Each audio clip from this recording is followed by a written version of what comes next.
Hi, everybody. It's so good that you're here today. Thank you so much for joining us for the Determining Decades series. We've been standing this series up pretty much since COVID-19 hit so that we could stay in touch with you as our donors and just interested people who care about nature and conservation here in California. And we're very, very glad to have a very special guest today, Daniel Swain, who is a fellow with our organization, and then Dick Cameron, who is our land scientist. So before we introduce both of them, I'd just like to say, I hope you're well and staying safe. And we very much know that a lot of people have experienced a lot of heartache and just some grief this year for a variety of reasons, including the fact that we have had just terrible wildfires this year.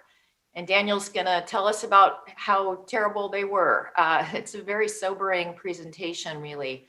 But for those of you who are familiar with the Nature Conservancy, you know that we are an organization filled with hope and optimism because we take problems and we solve them. And we find that nature really is the solution that we're all seeking. So we'll tell you about that, and Dick's going to get into that a little bit. So just a little bit of housekeeping. We have about 30 minutes of presentation, and then we have time for questions and answers. You'll find a chat button and a Q&A button at the bottom of your screen. And please do use those. We would love to hear from you. And especially if you have questions, put those in the Q&A, and we'll get to those after the presentations are over. And of course, we don't have time to get to all your questions, so we will do our best to get to as many as we can. And those that we can't, we will try to bundle and find commonalities between them. And then our presenters have promised that they will answer those, and we'll get those back to you in about a week. So please don't feel at all hesitant about putting in your questions, okay? Because you will hear back from us in one shape or form. Okay, so with that, I'm the Chief Development Officer here at the Nature Conservancy, California. My name is Liz Harvey Roberts. I'm an 11-year veteran of the organization, and I'm so proud of what we do. For those of you who don't know a lot about the Nature Conservancy, we're a global organization, and we work in 79 countries around the world. And we have a big mission. It's to protect the lands and waters upon which all life depends. So it's expansive, and we're never without things to do. And you'll hear a little bit about one slice of that work today. I myself have been super fortunate to go to a number of our preserves here in California and in other places. And one of those is Independence Lake. It's up in the Sierra. It's about a half hour out of Truckee. And it's a place where nature is rather untouched, I should say. You are able to visit it as a member of the public, and you can spend the day there. There's Lahontan cutthroat trout, and there's a big, huge forest around it that we have thinned and we have managed on behalf of nature and in order to prevent catastrophic wildfires that we see in so many other places in the Sierra. So we've really learned from that experience, and we're applying that at a much broader range within the Central Sierra right now. And that's a little bit about what Dick's going to share. But it's a fantastic place to go, so I urge you to go there when you can. All right, with that, let's turn it over. So Dick Cameron is Director of Science for our Land and Cities program, and he's going to tell us a little bit about himself, and then he's going to introduce Daniel. So take it away, Dick. Thanks, Liz. Good morning, everyone. This is Dick Cameron. As Liz mentioned, I'm the Director of Science for our Land and Cities programs. And I'm excited to be here with you today and share this work with you that that Daniel's going to present. I'm going to share as well. I've been with the Conservancy 16 years, so obviously like my job quite a bit. I'm trained as a geographer. What that means is I studied forest ecology within the context of map making, geographic information systems. You've probably heard of GIS. So I'm trained as a cartographer, but looking at the landscape in terms of its spatial patterns and things like that. I started as a conservation planner within the Conservancy, which means that I was the one that put together maps and databases to help figure out where we work, what land we might buy, what policy issues we need to work on, that kind of thing. Now everything I do is pretty much contextualized by climate change.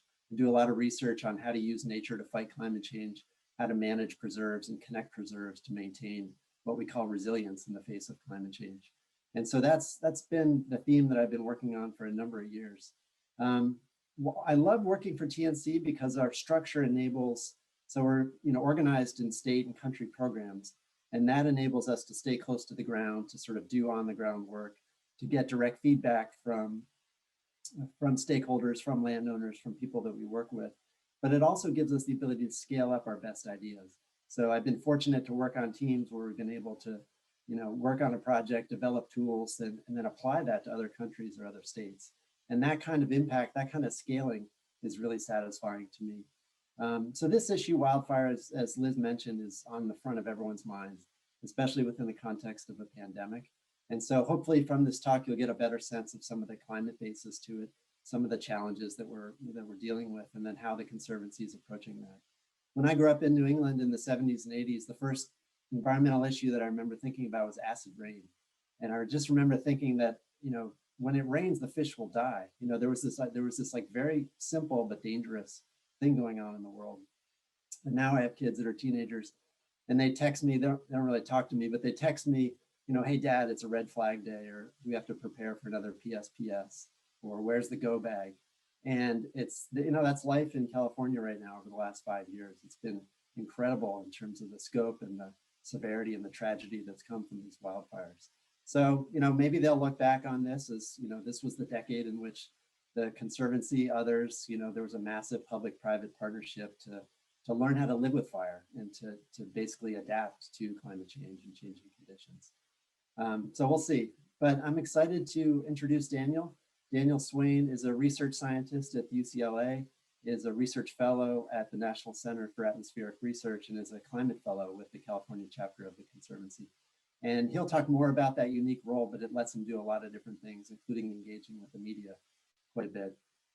He's trained as an atmospheric scientist with a BS from UC Davis and a PhD from Stanford.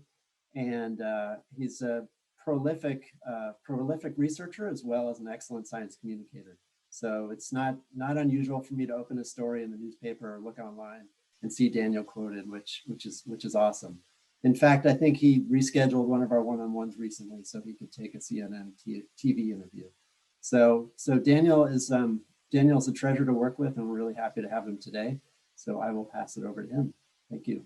Thank you, Dick, for the introduction. And as Dick mentioned, I think we're both very excited to have the opportunity to speak to so many people today. I keep looking down at how many people are on the call, and that's really great.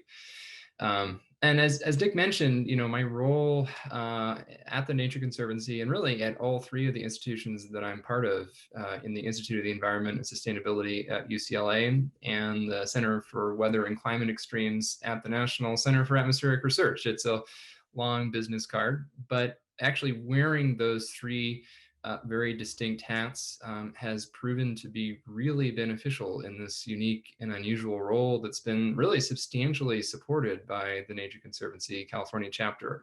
It would not exist were it not for the California chapter of TNC. And so, as Dick suggested, my background is as a physical scientist, an atmospheric scientist, so studying weather and climate, the literal top-down approach to climate change, actually thinking about how the physics and dynamics of the atmosphere itself are changing in response to greenhouse gas emissions. And one of the challenges of being a climate scientist, especially these days, is that it's sometimes a bit of a grim business. We have a lot of bleak prognostications to offer, I think, a lot of the time, because if we're being honest, that when it comes to climate change recently, a lot of the news is not good. But it's kind of like being a doctor where you only really get to deliver bad news. But I think that the experimental and sort of unique role that I have that's facilitated by the Nature Conservancy really allows me to do two things that go way beyond sort of all the doom and gloom. I think in one of the really important aspects of this is the degree to which it allows me to engage with the wider world outside the scientific bubble, specifically with journalists. As Dick mentioned, this is actually a significant part of my job where I interact with journalists, not just doing interviews, but working with them to develop their stories and their visual narratives so that they're both engaging, accurate, and of course, interesting as well. So that is sort of a role that is not always doable if you're in a more traditional university or academic setting, because of time constraints and funding constraints. And so that's a critical function, I think, that this collaboration with the Nature Conservancy is providing. And of course, the other really beneficial aspect to this is that I'm able to go beyond the doom and gloom and actually pursue research that potentially leads to more constructive solutions, rather than just describing the problem. It actually allows me to be directly involved with moving towards solutions that are to societally relevant physical science questions in the climate space. So to me, I'm continue to be really excited about this partnership. It's now a little over 2 years old, and the good news is it looks like it's going to continue. So without further ado, I'll get into the main content of the presentation. And we can probably just move right past this slide since I think I've described the partnership. Really what I want to start by emphasizing is that essentially, wildfires are an inherently natural process, and in most cases, a beneficial process. And I think sometimes that gets lost when we talk about these contemporary wildfire disasters that are objectively terrible and bad, is that the underlying process of vegetation burning is not necessarily a bad thing. And you're going to hear a lot, both from me and Dick, re-emphasizing this multiple times over the course of this webinar.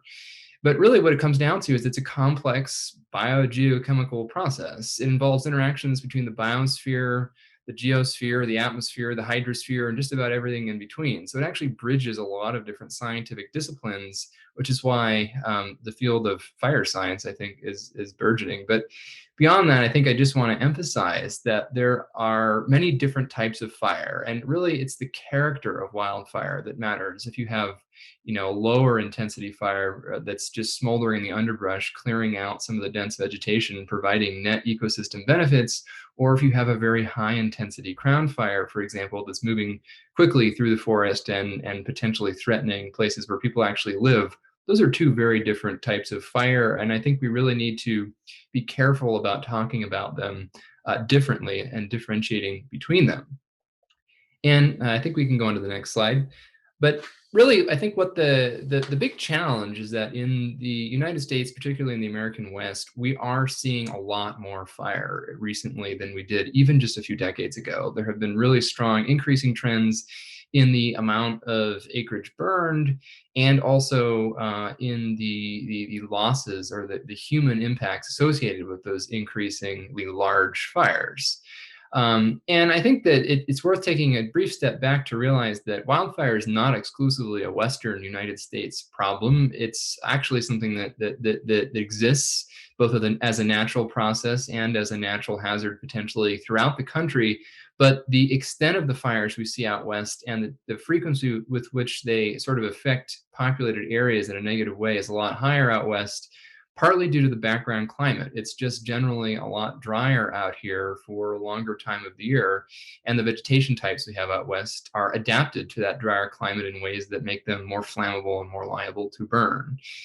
And, it's not just the United States where we've seen an increase in fire activity. We're actually seeing it, if you've been reading the news, in a lot of places, especially in 2020. But some of the strongest evidence for an increase in large and problematic destructive fires are in not just the Western United States, but also in Southern and Eastern Australia, parts of the southern Mediterranean, and also parts of the Arctic, which is not necessarily a place where a lot of folks think about when they think about wildfire, but it's actually becoming a really prominent process as the climate has been changing in the far north.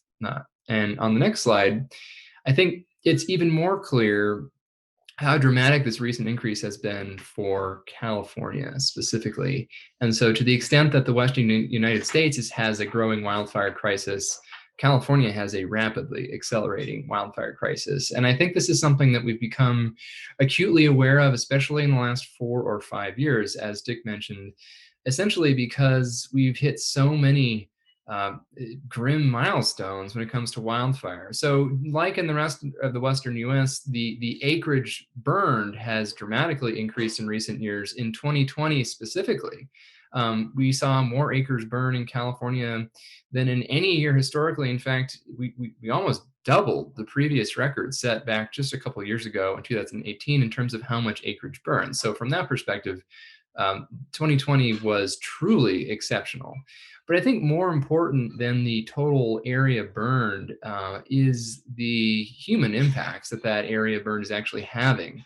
And I think what's clear is that these are not beneficial low to moderate intensity fires that are increasing. What we really are seeing is an increase in destructive, harmful fire, catastrophic wildfire, if you will. Because if you look at the statistics just since 2015, and when I was looking these up last week, even as somebody who pays attention to this, it was kind of shocking to see that, 6 of the largest fires in California history have occurred since August this year. But more importantly, 5 of the most destructive in terms of homes destroyed and businesses destroyed have occurred since August this year, and also 2 of the deadliest fires. So clearly, these are not numbers that we want to see as elevated as they are.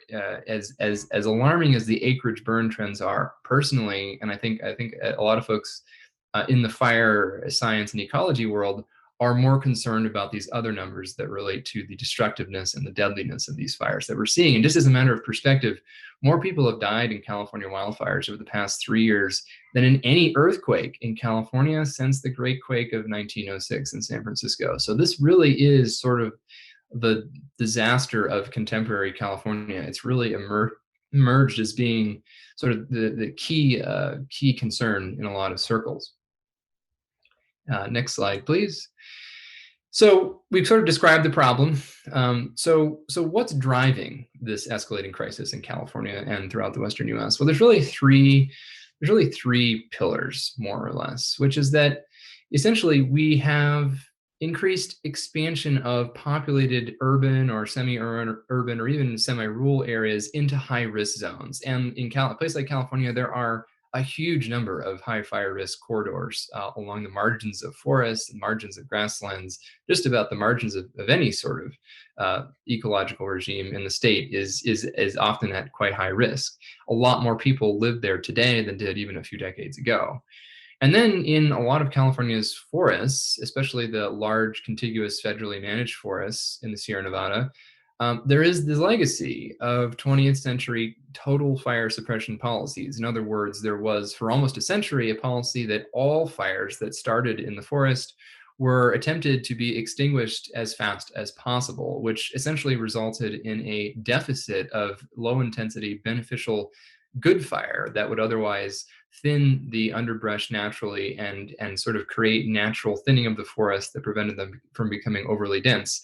But by suppressing that fire over the course of a century, there has been essentially a buildup of unnaturally dense forest vegetation in some parts of the state. But of course, both of those two factors are only relevant in specific places. The urban expansion is only relevant where you have people living in the wildland interface.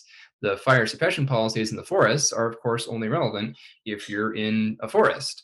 And a lot of California is not necessarily in either of those categories. So to me, as a climate scientist, one of the most interesting aspects of the drivers of this crisis is climate change, because climate change is acting pervasively across the landscape and across all of these different vegetation types across a broad region. So even though urban expansion and fire suppression policies of the 20th century are important in certain regions and in certain contexts, climate change is relevant everywhere, pretty much all the time.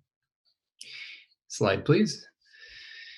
And so as a climate scientist, this is really what I want to focus on for the remainder of my portion of the webinar, which is really how climate change is already a reality in California and how it's going to continue to be with us really for the foreseeable future. California is already a warmer place than it used to be by a pretty significant margin. I actually updated the chart, this temperature chart on this page just yesterday because the data just came in for October 2020. And essentially it shows that the last orange dot on the chart is this year's autumn temperature relative to the last 100 years or so. This year blew all the other years out of the water, and that's despite the fact that there has been a sustained long-term warming trend. So we knew things were getting warmer during the peak of fire season. This year was just astonishing, even based on these recent very warm years.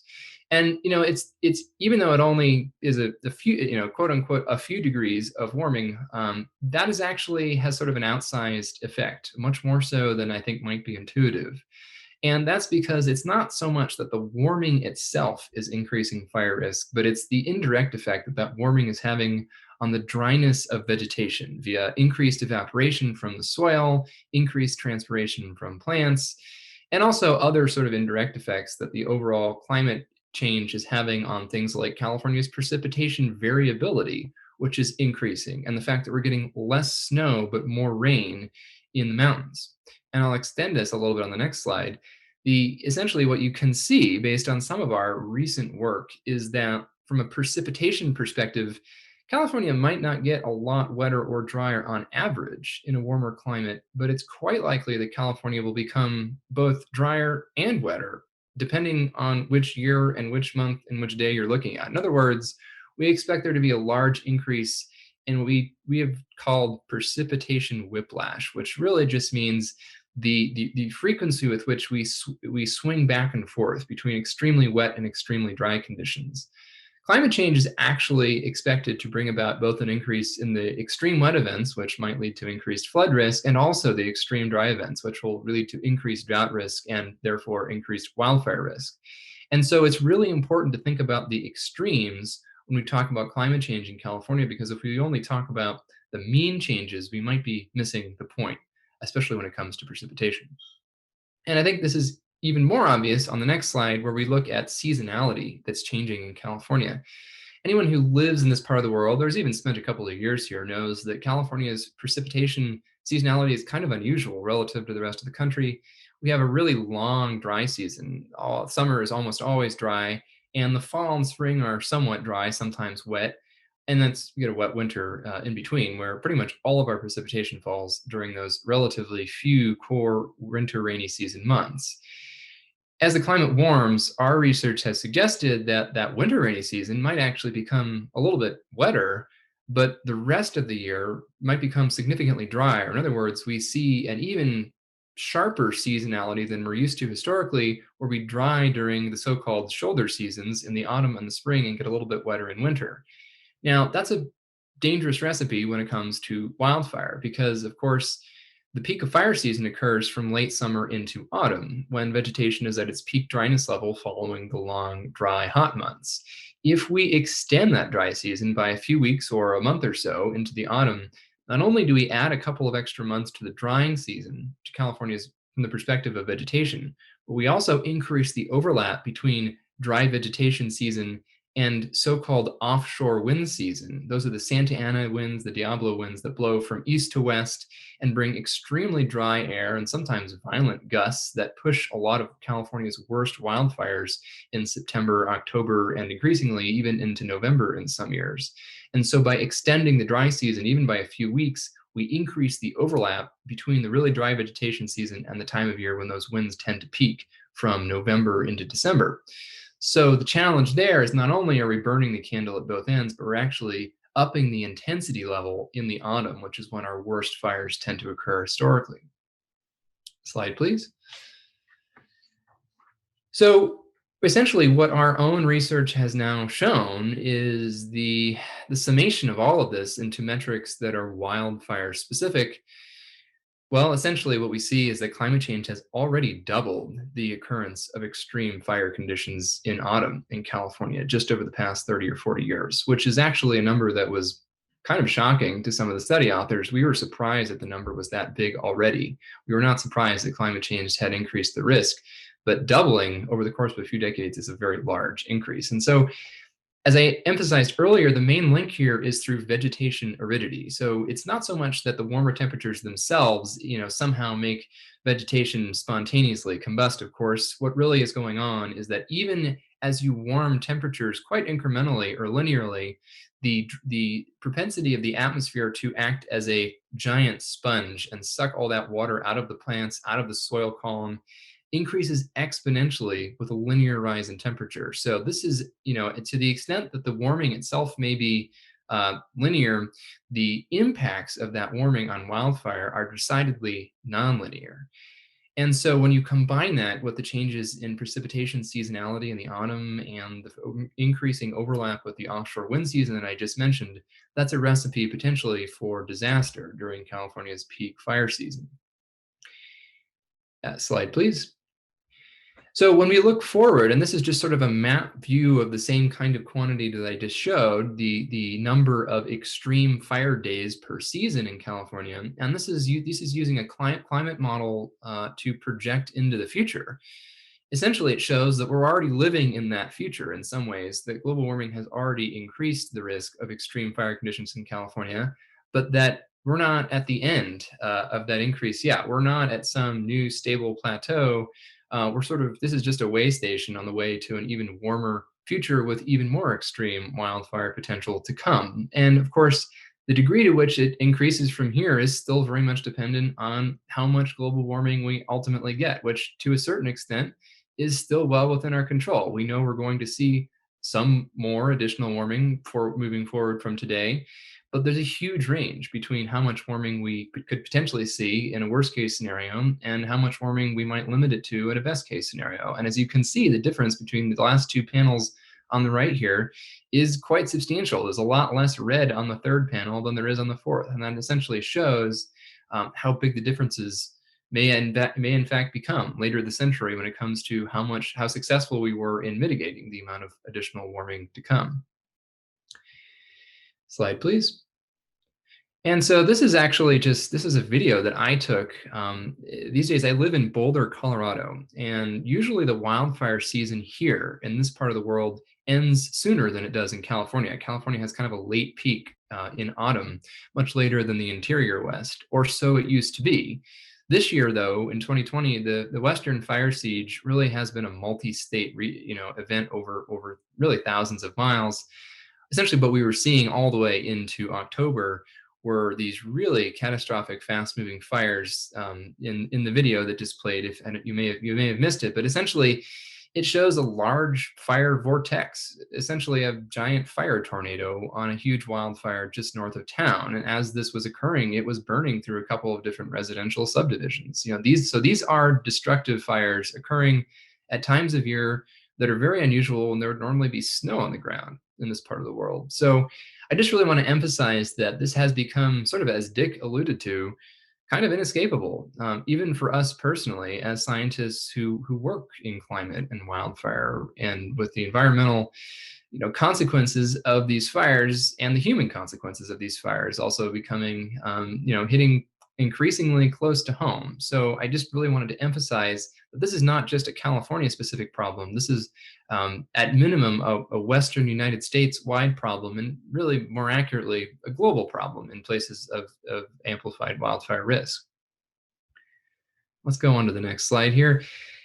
And I think I just want to bring this full circle back to what we talked about in the beginning, which is that wildfire itself is not the problem. The problem is that we're seeing catastrophic fires in what's known as the wildland-urban interface, essentially places where there's enough vegetation to burn in a wildfire, but also a lot of homes that are potentially at risk of being damaged or destroyed. So there's both lives and property at risk in these sorts of regions.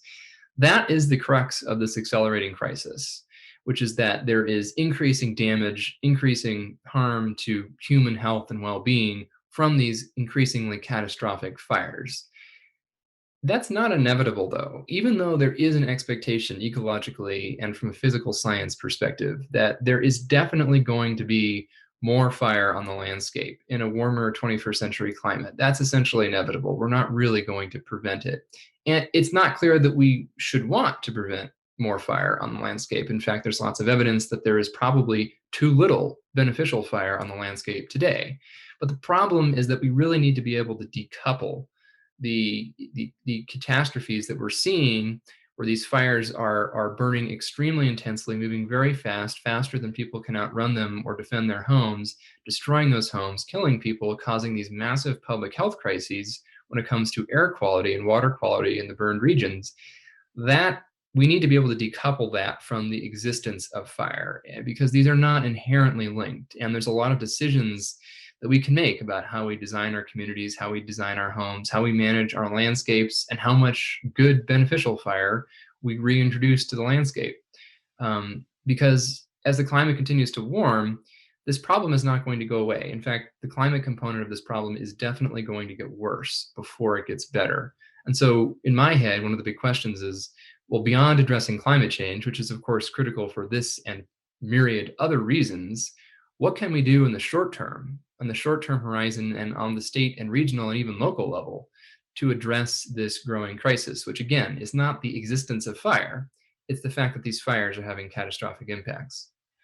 And so with that, I think it's just about time to transition to Dick's remaining part of the webinar, where he'll focus primarily on what I just mentioned, which is what we can do about this problem and some constructive strategies for using nature-based interventions to really tackle this problem head on in the short term. Thanks, Daniel. That was really, really helpful. The setup and the understanding of the climate factors specifically in terms of how they're creating the conditions for these horrible events is really helpful. So I'm going to pick up on that theme that Daniel set up of those three drivers. So the one driver being a legacy of fire suppression for over 100 years in our forested ecosystems. The second being the expansion of homes into the wildland-urban interface, essentially fire-prone landscapes. And then the third is the role of climate change itself, creating the conditions, the fire weather that leads to these extreme events. And I'm going to get into some solutions. I'm going to sort of talk about how we can adapt, how we can learn to live with fire. And as Daniel pointed out, climate change is the atmospheric system is going to be slow to respond. So whatever actions we take today to reduce emissions will provide benefits. But as he said, we won't see the benefits of those probably for decades to come in terms of things like wildfires. But it's still important to move quickly on those. And this issue of decoupling is critical as well. Really separating out the role of beneficial fire, the role that it has ecologically, which can be positive, from those tragedies. So just to set a little context, I put on a map some of the main factors that I want you to focus on and that I'll be referring to, so you can get a sense of kind of where they are and what they're like. This is an image kind of looking as if you were in an airplane looking over California toward Nevada. And the two main features on the map are this conifer forest, the evergreen forests that have been subject to that policy of fire suppression. Many of the drier ones, lower elevation ones, are especially different than they were 200 years ago due to the fact of that fire exclusion. But those impacts go across other forests as well. And then that wildland-urban interface that you've probably heard about, maybe you've read about, often called the WUI. If you hear people talk about it, W-U-I, that's the yellow areas. And you can see that in California, they're widespread. They go from the Mexico border and shrublands in San Diego all the way up to, the foothills in the Sierra Nevada. So they're very different ecological drivers. And so it's important to have an integrated approach. We can't just treat the forest and expect that it's going to provide all the benefits to communities. And we can't just focus on defensible space and home building and expect that the forest won't have negative impacts and be harming wildlife and losing the ecosystem services that we all value. So when we look at the fires that have burned over the last 15 years or so, the first thing that you'll notice, so each sphere here is scaled to the size of the wildfire. You can see that they're almost everywhere, that there's green and yellow. There's a pretty strong mix of them being in lower elevation areas. Some of the tragedies over the last 4 years have been centered in places like Ventura County, LA County, Santa Barbara County, Napa, Sonoma, Lake counties, and obviously Butte County, where Paradise is. But it's very widespread. The only places in California that don't really see these wildfires right now are the deserts and the cultivated Central Valley. with the North Coast being an exception as well. So when we look at 2020, you'll notice there's a bunch of large spheres. Those are the large fires that we saw this year. But you'll also notice that they're widespread, and this really, again, brings home the need to develop strategies, to develop interventions that are specific to places and the drivers of fire in those different places. So next slide. So I'm going to start with the forest issue. So my colleague David Edelson, our Sierra Nevada project director, did a great webinar a couple months ago about this, sort of a deep dive, but I'm just going to give an overview. And the main thing that I want to talk about is how forests are different under that policy of fire suppression.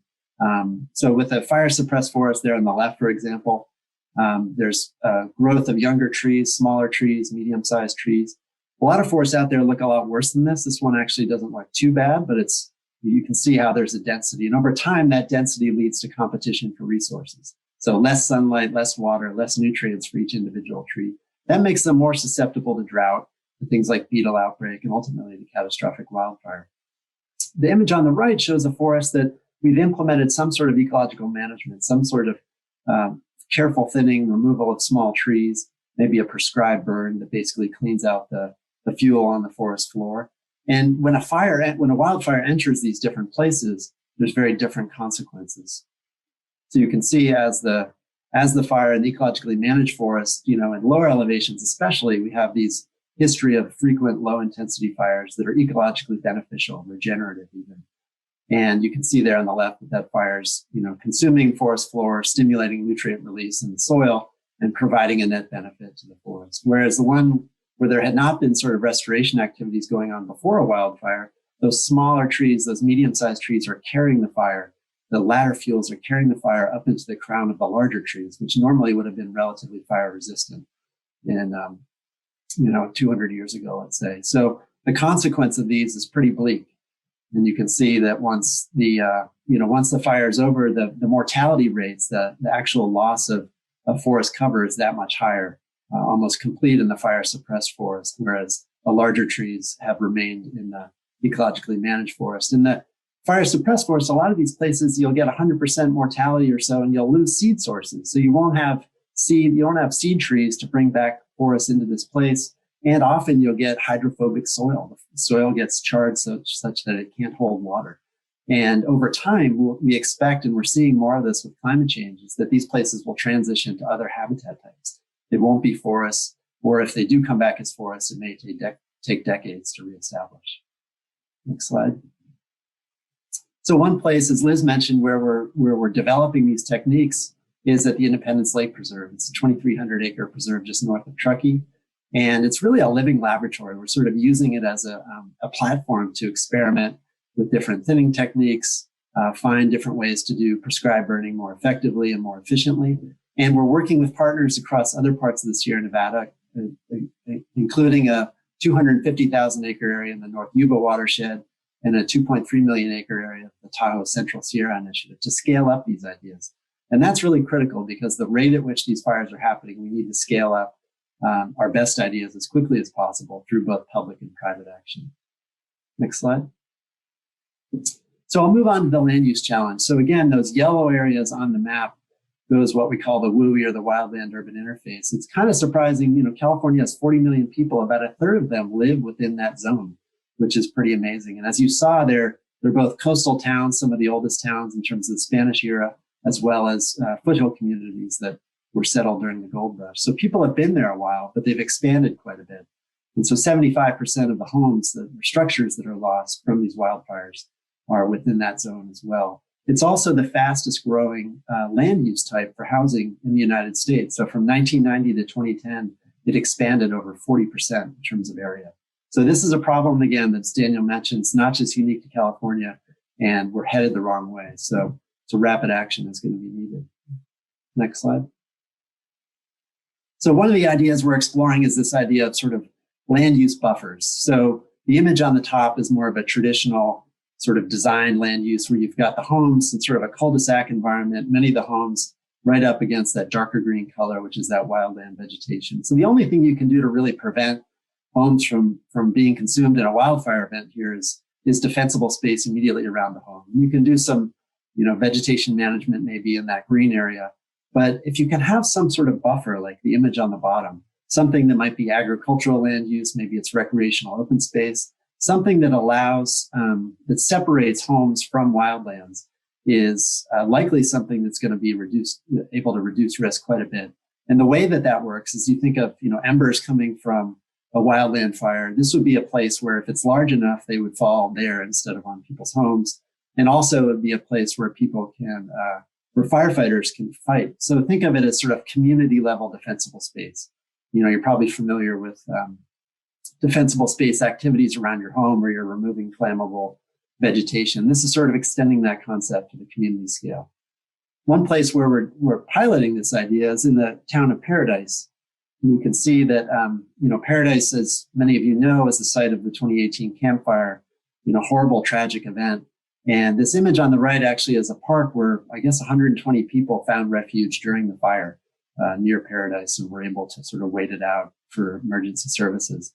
So Paradise, virtually, as they rebuild this community, they're exploring this idea of a set of parks and buffers around the community that can sort of provide benefits such as access to open space, such as communal space, but also provide that risk reduction benefit. So we're working with them and we're, convening fire scientists and firefighters and exploring this idea and seeing where else it could be applied and seeing if we can scale that up. Next slide. And then finally, in thinking about how we steer future growth, one of the things that I talked about is how do you make existing communities safer, and then how do you plan for future growth, and that where we put homes, make sure we don't put them in harm's way once again. So we've piloted this concept of green prints. So this is an image from the Bay Area green print that we've completed, and planners are using it to look at different conservation values and different hazards. This screenshot here is just showing fire perimeters in the North Bay over the last several years in orange, along with riparian corridors and wildlife corridors, just to give planners. And what this basically allows planners to do is pull together these different layers and see where there's either opportunities for conservation or where there's opportunities for development. But in so doing, it allows them to both avoid negative ecological impacts and avoid hazards, avoid basically putting people in harm's way. So green printing is something that we're scaling to Southern California, working in a region that has 20 million people. So it's a great example of how this approach can reach a number of different decision makers. Next slide. So I haven't talked too much about climate change, and as I mentioned, climate change is really something that we need to get going now, in terms of reducing emissions across sectors and striving towards carbon neutrality. But it's not something in the near 10, 20 years is necessarily going to reduce that risk. We need to think about those other forestry and land use interventions to do that. This is a screenshot and a chart from a report just released by my colleagues on the climate team that synthesizes a number of different scientific studies and puts it in a very compelling package that shows what the opportunity is for what we call these natural climate solutions or nature-based climate solutions.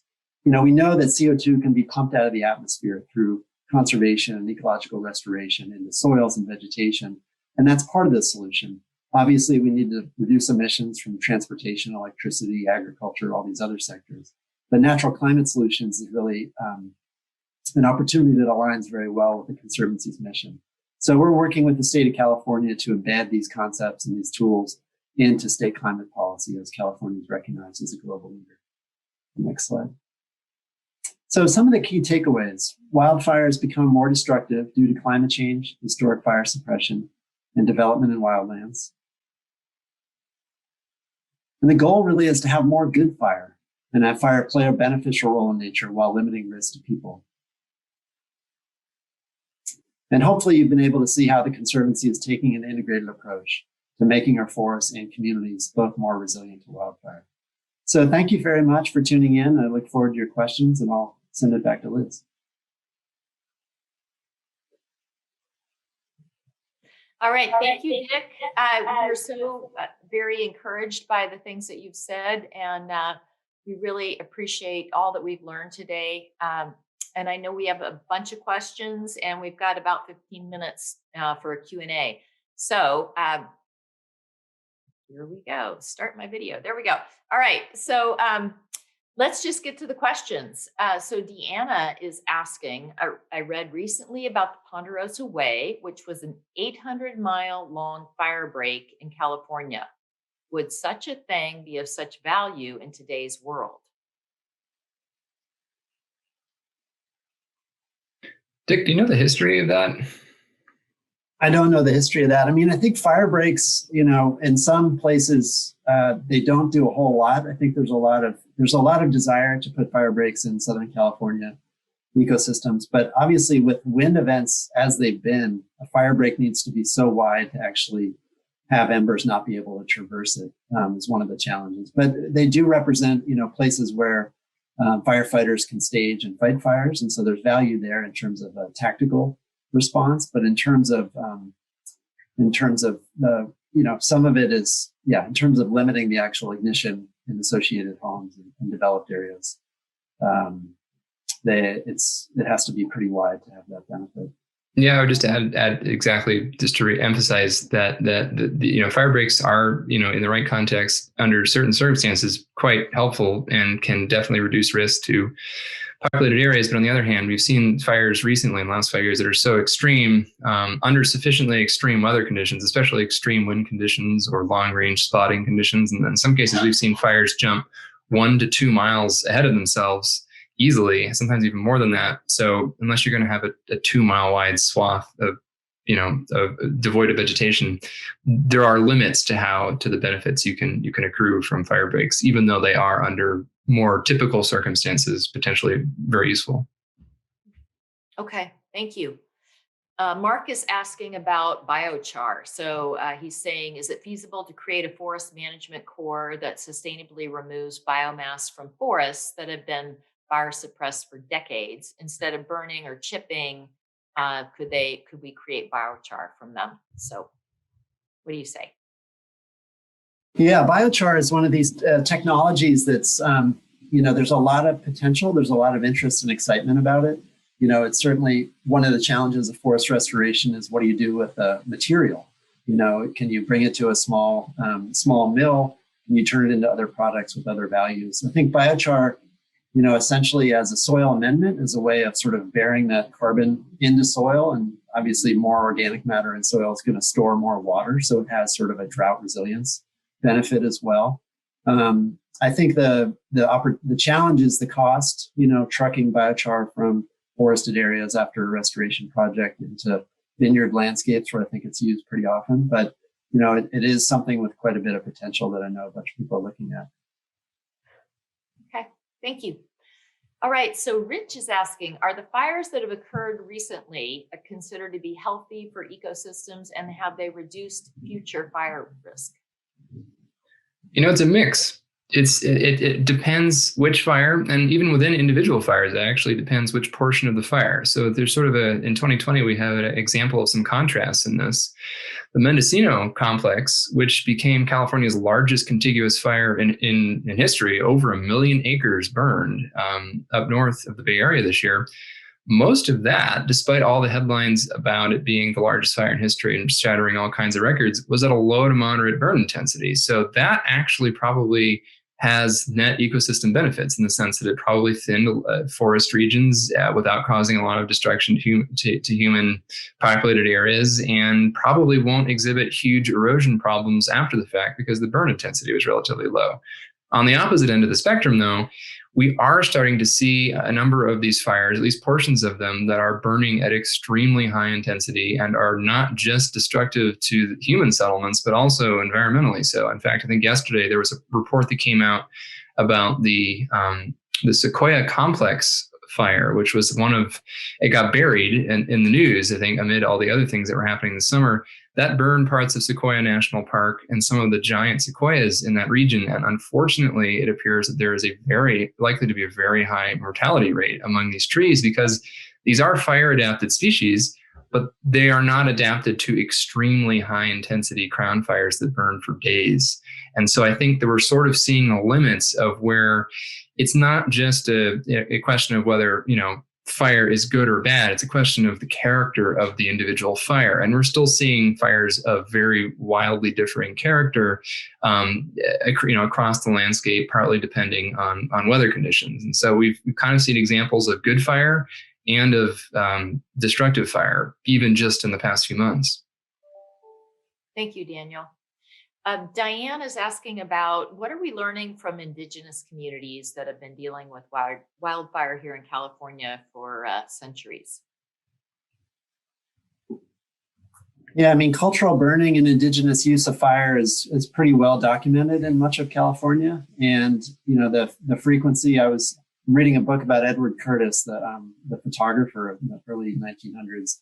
And there was an image from Northern California of a Native American, and it was a smoky sky behind him. And it was obviously just a small little anecdote, but it was something that, you often hear about how every fall it was smoky in California because of Native Americans setting fires and for beneficial reasons. And there are, in the Klamath, there are tribes that we're working with up there to implement prescribed burning in ways that are culturally appropriate. There's other parts of the state. There's a lot of interest in this. And I think that it represents an area where we can start to explore the potential to do that. Obviously, prescribed burning, there are challenges because there are a lot more people in the landscape now. And so adapting those customs and adapting those practices to be safe, but also be beneficial is what I think we go up to.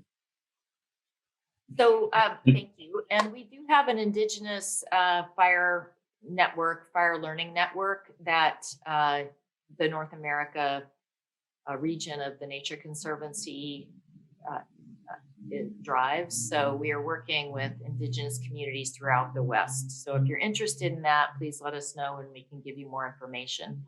And Diane's also asking, we seem to be ignoring the rhythm that California Indians use for prescribed burns of different types of vegetation. So can one of you speak a little bit about that and the frequency of burning and whether that was natural or what we would consider unnatural, really? I think part of this comes back to what our perception about, the appropriateness of vast areas burning in any given year is. There's a lot of evidence that cultural burning practices resulted in millions of acres each year that were burned at some lower level of intensity in California at a time when those practices were at their peak. So, it sort of gets back to this notion that the extent of land burned is not itself the problem. And actually, in a lot of ways, by letting more land burn in the long run, we're returning to the state that things were a few hundred years ago. So there's that very true reality. There's also, as Dick mentioned, the reality that there are, today there's 40 million people living in California, which is many, many millions more than lived in California when cultural burning practices were at their peak. And unfortunately, we're now living in a climate that is distinctly different from any in the past millennium in California. So, we now have plant species, for example, that are increasingly living at the margins of the observed envelope or even outside of it. Even trees that have been around, individual trees that have lived for hundreds of years in California are currently experiencing climate and fire conditions that are different than at any point in their life history. So these are all these challenges, I think, that are factoring into why, burning, cultural or otherwise, in the scope that might be optimal is going to be a real challenge, in modern California. Thank you so much. I think we have time for one more question. So Vicki is asking, why and by whom was the policy of immediate putting out of forest fires developed? So if you could say a little bit more about Smokey the Bear and all the history there. Yeah, a lot of that, Del Start and Daniel, if you want to fill in, I mean, a lot of it was as the emergence of the U.S. Forest Service and National Forests, and Smokey the Bear was incredibly, I think all marketers are jealous of Smokey the Bear because, for so long across so many different populations, his efforts were incredibly effective. And I think a lot of it was, one, just the idea that fire represents a loss of forests, and that these forests in many cases were used for timber production in a country just starting up, especially after the Second World War with a lot of need for building supplies. So a lot of it had to do with that, had to do with sort of let's make sure our forests don't burn down before we can extract a lot of timber from them as well. Yeah. Yeah, that's my understanding as well. Is that it's mostly, this was largely at a federal policy level. Even today, most of the forests in the West are managed by the federal government of the U.S. and a lot of it was pressure from the extractive industries, mainly timber, which was that the perception was that if you allow fires to go through the forest, there are no trees of value left to harvest. That's not necessarily the reality, but that was the perception for a long time. And unfortunately, that legacy lasted even beyond, I think, the original, timber industry demands. I think it's sort of carried over into the modern era. And now, of course, we have this challenge that it is now difficult to move away from it, partly because of the vegetation and the forest density buildups that occurred over that century. It's now harder in some places to let fires burn at a low to moderate intensity because often they won't be burning at a low intensity because of the fuel buildup and because of climate change. So these are all sort of interrelated problems that are you can't really look at any of them in isolation. They're all moving parts in a really complex system of biogeochemistry. Well, I have the great challenge of wrapping this up. So I'm sorry to those of you who have asked questions and we couldn't get to them, but be rest assured that we will get back to you within the week. And definitely want to thank Daniel and Dick for your expertise and all the wisdom that you've shared with us today. I hope that you have heard about some of the great programs that the Nature Conservancy is pursuing in order to address the very problem we're talking about.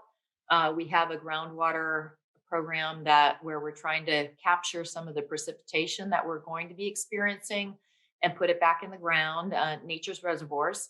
We have a Sierra Forest program that is looking about how can we effectively thin the forest in a cost-effective way and large swaths of it, not just individual isolated projects. And we're also looking at how can we work in the WUI and how can we help communities live where they are built, but also protect them from the wild lands that they so enjoy.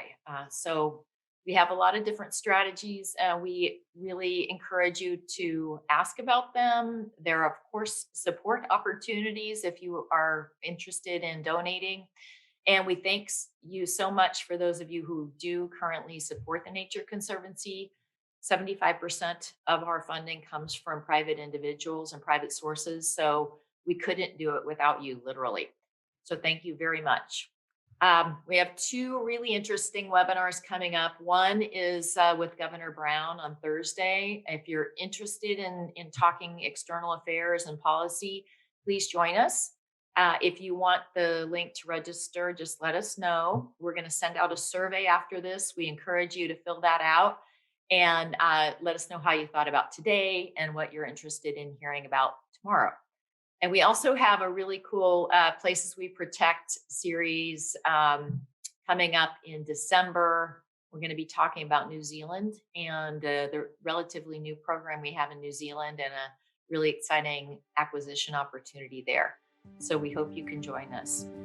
Thank you so much. Have a wonderful afternoon. And again, thank you to our expert speakers and have a wonderful day. Bye.